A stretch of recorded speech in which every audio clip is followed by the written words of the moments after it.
Hello everyone, मैं हूं आपका फ्रेंड एडवोकेट गीतेश चंद्रा और आज मैं आपके लिए एक बहुत ही खास टॉपिक पे वीडियो लेकर के आया हूं। तो दोस्तों, अगर आप मेरी वीडियो पे लगातार बने रहेंगे तो आप बहुत कुछ जान पाएंगे और बहुत कुछ समझ पाएंगे। दोस्तों, मेरे वीडियो बनाने का उद्देश्य सिर्फ और सिर्फ कानूनी जागरूकता है, क्योंकि लोग कानून से भागते हैं और जितना आप कानून से भागते हैं उतना आप जो है कोर्ट के चक्कर लगाते हैं। तो दोस्तों, आपको कानून की जानकारी रखनी चाहिए।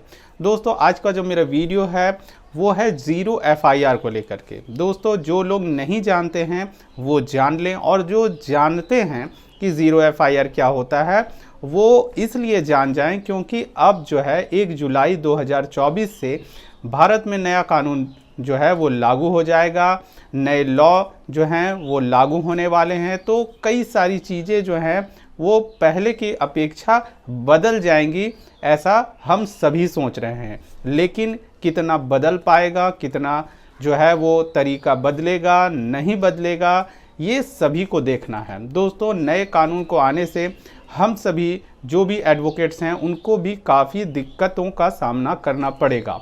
लेकिन हर चीज़ में जहाँ पे बोला जाता है कि सुधार की जहाँ गुंजाइश होती है वहाँ पे सुधार होना बहुत अच्छी बात है। थोड़ी सी दिक्कत होगी लेकिन जो है वो अच्छा हो, उसका रिज़ल्ट जो है वो पॉजिटिव आना चाहिए। दोस्तों, आज सभी लोग जो है वो ज़ीरो एफआईआर को नहीं जानते हैं। ज़ीरो एफआईआर को इसलिए नहीं जानते हैं कि ये जो है उतना चलन में नहीं है, लोग इसको जानते नहीं हैं।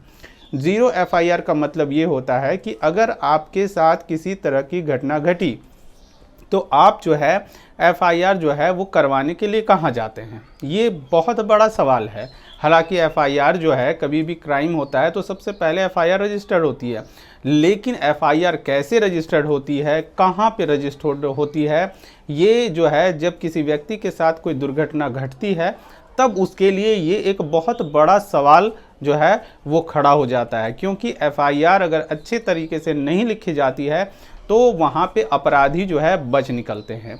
इसलिए एफआईआर जो है उसे बहुत ही सावधानी पूर्वक लिखना चाहिए, क्योंकि अगर आपने गलत एफआईआर लिख दी तो आपका जो केस है वो कमज़ोर हो जाएगा। जहाँ पे जो अपराधी व्यक्ति हैं, जो गलत व्यक्ति हैं, जो दोषी व्यक्ति हैं, वो वहाँ से बच निकलते हैं। इसलिए एफआईआर जो है सबसे पहला स्टेज है, लेकिन बहुत ज़्यादा इम्पॉर्टेंट वो होता है।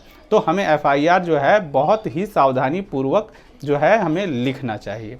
दोस्तों, ज़ीरो एफआईआर की जो मैं बात कर रहा हूँ, अक्सर क्या होता है किसी व्यक्ति के साथ जब कोई घटना घटती है, किसी भी तरह की घटना घटे, तब वो जब थाने एफआईआर करवाने के लिए जाता है तब उसे कई बार जो है वो थानों के चक्कर पुलिस स्टेशन जाते हैं, लेकिन एफआईआर जो है वहाँ नहीं लिखी जाती है। दोस्तों, ये घटना लगभग हर व्यक्ति के साथ में होती है कि वो थाने जाता है, वहाँ पे एफआईआर उसकी दर्ज नहीं होती है।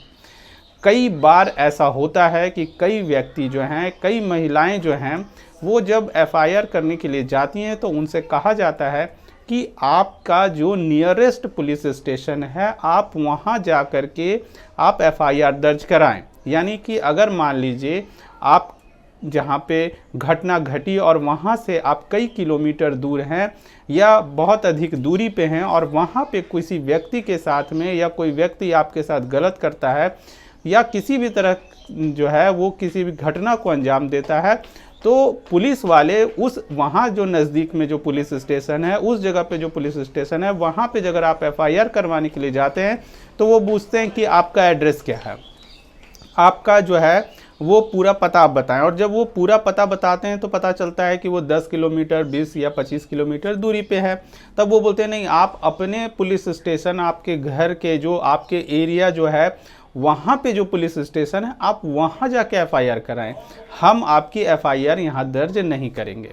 दोस्तों, इसके कारण कई सारे लोग जो हैं एक थाने से दूसरे थाने, दूसरे थाने से तीसरे थाने वो दौड़ते रहते हैं। यानी कि पहले आपके साथ दुर्घटना भी घटी, आपको प्रॉब्लम भी हो रहा है, उसके बाद जो है आप एफआईआर करवाने के लिए एक थाने से दूसरे थाने जा रहे हैं और जो है वहाँ पे आपको टहलाया जा रहा है, आपको घुमाया जा रहा है और एफआईआर दर्ज नहीं हो रहा है। तो दोस्तों, ये जो एफआईआर जो है वो हमारा जो अभी जो प्रेजेंट की मैं बात कर रहा हूँ वो सीआरपीसी सेक्शन 154 के तहत जो है एफआईआर दर्ज होता था। और दर्ज हो रहा है अभी। लेकिन 1 जुलाई 2024 से ये बदल जाएगा, क्योंकि भारतीय न्याय संहिता जो है, जो BNSS है, वहाँ पे अब सेक्शन 173 के तहत जो है वो FIR दर्ज होगी। तो सेक्शन 173 जो है उस क्लॉज 1 में ही ये बात कह दी गई है कि अब आप जो है कोई भी पुलिस वाले जो हैं, कोई भी पुलिस स्टेशन के जो भी अधिकारी हैं, आप किसी भी व्यक्ति को ये कहकर नहीं लौटा सकते हैं कि ये हमारा एरिया नहीं है, आप जो है अपने एरिया में जा कर के FIR करवाएं। दोस्तों, इसी को बोला जाता है ज़ीरो FIR। यानी कि ये जो मैं आपको बात बता रहा हूँ कि ज़ीरो FIR, ऐसा नहीं है कि जो BNSS 2023 जो है वो जो है नया कानून है या फिर ज़ीरो FIR के बारे में पहले प्रावधान नहीं था। पहले भी प्रावधान था। ज़ीरो FIR के बारे में सबसे पहले जो शुरुआत हुई है वो 2012 से हुई है, जब निर्भया का केस चला। उसी वक्त जो है सुप्रीम कोर्ट ने ऑर्डर दिया था कि आप जो है कहीं भी पुलिस स्टेशन में जा कर के आप FIR जो है वो दर्ज कर सकते हैं। लेकिन दोस्तों, सुप्रीम कोर्ट के कहने के बावजूद भी कई बार ऐसा होता है कि पुलिस वाले जो है FIR लिखना नहीं चाहते हैं। वो कभी भी जो है अपने जो पुलिस स्टेशन के जो उनका जो एरिया है, उसी एरिया के अंदर का वो FIR लिखना चाहते हैं और दूसरे एरिया का FIR वो लिखना नहीं चाहते हैं। लेकिन 1 जुलाई 2024 से उनको अपना ये जो तरीका है वो उनको बदलना पड़ेगा। अगर वो नहीं बदलेंगे तो उन्हें बहुत दिक्कत हो सकती है और इसका फ़ायदा जो है आम पब्लिक को मिलना चाहिए। अब कितना मिलेगा और कितना नहीं मिलेगा ये तो समय ही बताएगा। लेकिन अब आप जान जाएं कि अब आप इस बात से नहीं डरें कि घटना जहां पे घटी है वहीं पे अगर आप कोई नज़दीक पुलिस स्टेशन है तो आप वहां जाकर के FIR कराएं। आप ये नहीं सोचें कि मैं घर जाऊंगा, अपने एरिया का जो पुलिस स्टेशन है वहां पे जाके मैं FIR दूंगा, ऐसा नहीं है। और अगर आप पुलिस स्टेशन जाते हैं और वहां पे आपको बोला जाता है कि नहीं, हम FIR आपका दर्ज नहीं करेंगे, आप अपने एरिया के पुलिस स्टेशन में जाएं, तब वहाँ जो भी अधिकारी हैं, जो भी व्यक्ति हैं, उनको आप ये बताएं कि भारतीय न्याय संहिता BNSS के सेक्शन 173 के क्लॉज 1 में ही इस बात को साफ साफ लिख दिया गया है कि अब आप एरिया की बात नहीं करेंगे। दोस्तों, मैं जो आपको बातें बता रहा हूँ बिल्कुल सरल शब्द में बता रहा हूँ कि आप जो है कोई भी पुलिस अधिकारी जो है वो आपको ये नहीं कह सकता है कि मेरे एरिया की घटना नहीं है, घटना जहां घटी आप वहां जाकर के FIR दर्ज कराएं। दोस्तों, कई बार महिलाओं के केस में मैंने देखा है, कोर्ट में भी इस तरह की परेशानी हम लोगों को अक्सर ऐसा होता रहता है, हमारे साथ भी, कि कई बार हमने FIR लिख के दिया तो पुलिस कहती है कि आप जो है मायके में जाकर के FIR करवाएं। कई बार ऐसा भी होता है कि लोग अपने मायके जाते हैं और मायके में लड़की FIR करवाना चाहती है तो पुलिस कहती है नहीं, आपका तो एड्रेस अब बदल गया है, आधार कार्ड में आपका एड्रेस नहीं है, आप तो जाकर के अपने ससुराल के एरिया में जाकर के वहाँ जो पुलिस स्टेशन आपका है आप वहाँ जाकर के FIR करें। और ये जो है ससुराल और मायके, ये दो के जो पुलिस स्टेशन हैं वहाँ पे जो महिलाएं हैं वो दौड़ती रहती हैं। ये कहते हैं हम FIR नहीं लेंगे और वो कहते हैं हम FIR नहीं लेंगे। तो अब जो भी पुलिस अधिकारी इस तरह की बात को कहते हैं कि हम आपका FIR नहीं लिखेंगे, हम आपका एरिया नहीं है, तब ऐसे अधिकारी का नाम आप पूछ लेंगे और पूछने के बाद इनकी शिकायत आपको सुपरिटेंडेंट ऑफ पुलिस से करनी है कि उन्होंने आपको क्या कहा कि हमारा एरिया नहीं है तो हम FIR नहीं करेंगे।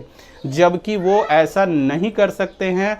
तो ज़ीरो FIR का मतलब ये है कि कोई भी व्यक्ति कहीं से भी वो FIR जो है वो दर्ज कर सकता है, बशर्ते जो है जो क्राइम है, जो घटना घटी है, उसकी गंभीरता को भी देखना जरूरी है। तो ये जो मैं बातें आपको बता रहा हूँ कि गंभीरता को देखते हुए पुलिस जो है वो FIR दर्ज करेगी।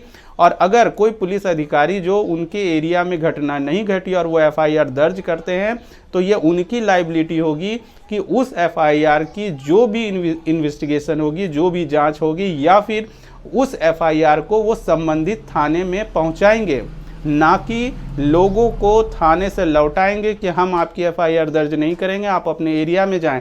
ऐसा आप नहीं कर सकते हैं। तो आप सभी कानून की जानकारी रखें। कानून की जानकारी नहीं रखने के वजह से ही आप जो है एक पुलिस स्टेशन से दूसरे पुलिस स्टेशन जाते हैं। तो दोस्तों ये थी मेरी वीडियो 0 FIR को लेकर के। तो आप सभी 1 जुलाई 2024 का वेट करें और देखें कि इसका रिजल्ट क्या आता है। और ये बात, जो भी मैं बातें आपको बता रहा हूँ, आप भी जानकारी लें और दूसरे को भी सर्कुलेट करें, दूसरे को भी कानून बताएं कि तरीका क्या है। अगर कोई भी व्यक्ति पढ़ा लिखा हो या ना हो, कानून की जानकारी उसे होनी चाहिए। अगर मेरी वीडियो आपको पसंद आई हो तो मेरी वीडियो को लाइक, कमेंट और शेयर करें। Thank you. जय हिंद, जय भारत।